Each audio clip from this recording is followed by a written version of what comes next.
All right, man. They saying that the Utah Jazz traded Donovan Mitchell to the Cavaliers for payback for him wanting out of Utah, right? They said that he never officially asked for a trade. Let's talk about it. Check out the NBA Talk playlist. Thumbs up the video, share the video, subscribe to the channel. That subscribe button is the bell icon button. Hit all notifications, increase your chance to get notifications. We go live and drop a video. Now, all right, man, the way I look at it is first off, they said that the New York deal was better.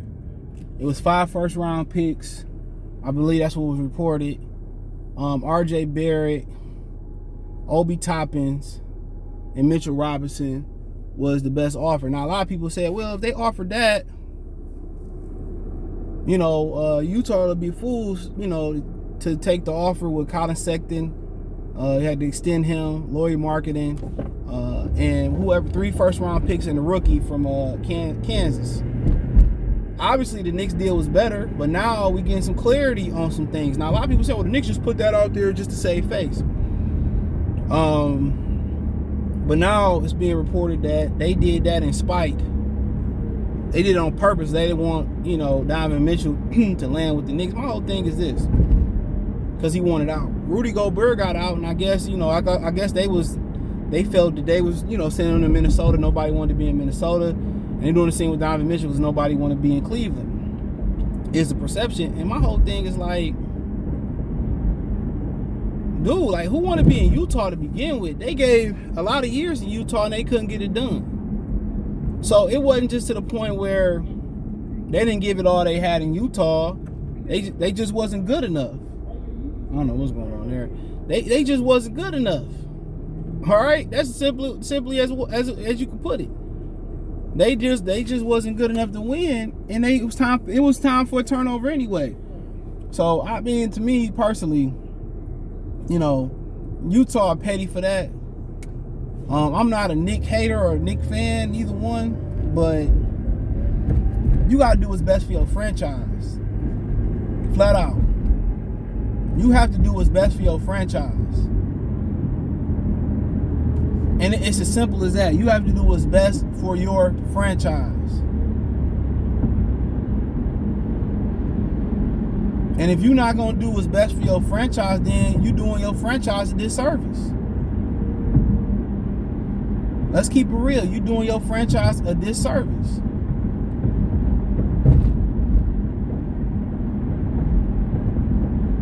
And you playing petty games. I can see if it was like, oh, we don't want to trade them out west. We don't want to trade him out west, so we just gonna send him to Cleveland. Okay, that's different. You don't want to see him 2, 3, 4 times a year.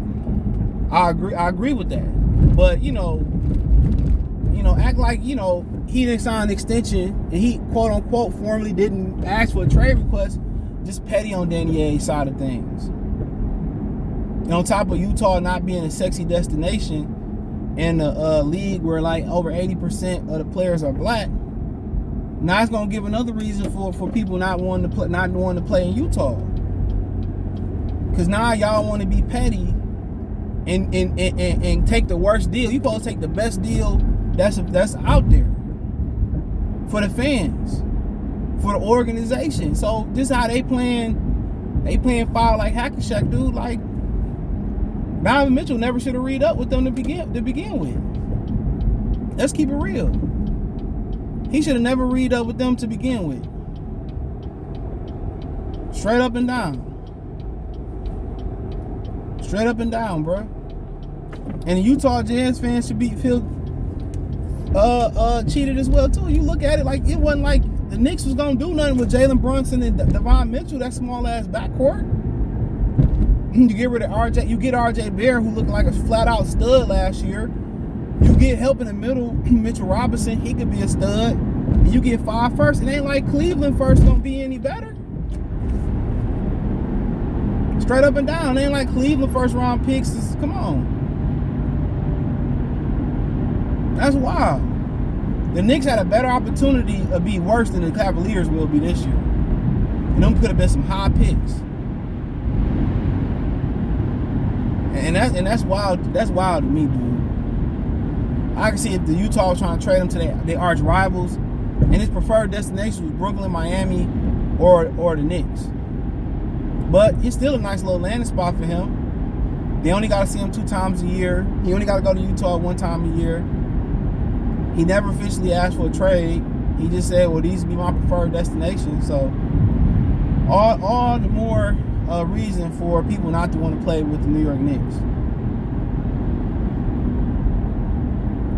All the more reason not to want to play with the New York Knicks. There you have it. There you have it. There you have it. So, I mean, but to me, that's just as a Utah Jazz fan, you should be like, really? You know, we could have had a better deal, better players, a better future. You know? And we know Mitchell and Gobert didn't get along. But it ain't like Donvan Mitchell went to a bad situation. The Cleveland Cavaliers is a new hot team out there. I don't believe much in the Brooklyn Nets because they lack leadership. They lack a head coach. They lack a competent franchise. They lack a backbone. They backbone, all them niggas crazy as soft. Or we just want to hoop. So we ain't worried about Brooklyn, Chicago. They can't keep Lonzo Ball healthy.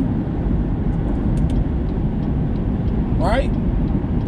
Boston would be a problem. Miami, that'd be a problem. So, you know, Philadelphia, I don't still believe in James Harden.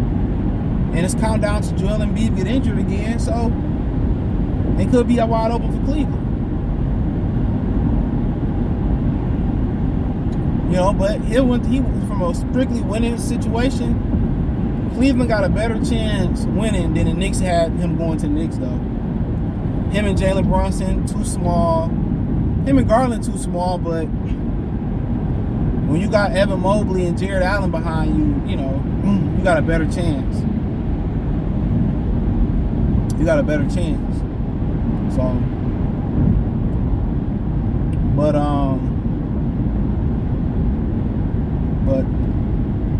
yeah, they too small, but that'd be better. But you know, just come on, Danny Ainge's not doing what's best for the franchise. I do not want to send somebody somewhere out of their preferred destination. It's just the wildest shit. Just, you know, just to be in spite, just to piss somebody off. That's crazy. Mitchell could have easily said, "Well, I ain't playing there."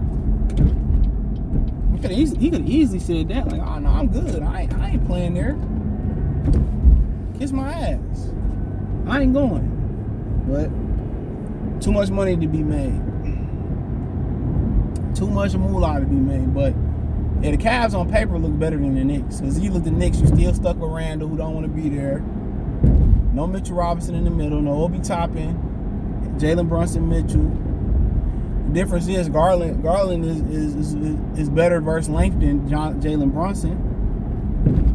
So Cavaliers had a lot of capital to play with. Lloyd Marketing, Colin Sexton, the rookie from Kansas. So they had a lot of capital to play with. In Utah, I don't know if they ever gonna bounce back. To be real, I don't know.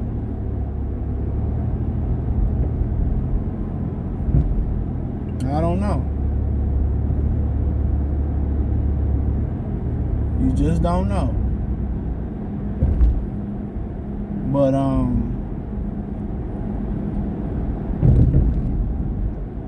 But Danny Ainge not doing what's the right thing for the franchise is mind blowing.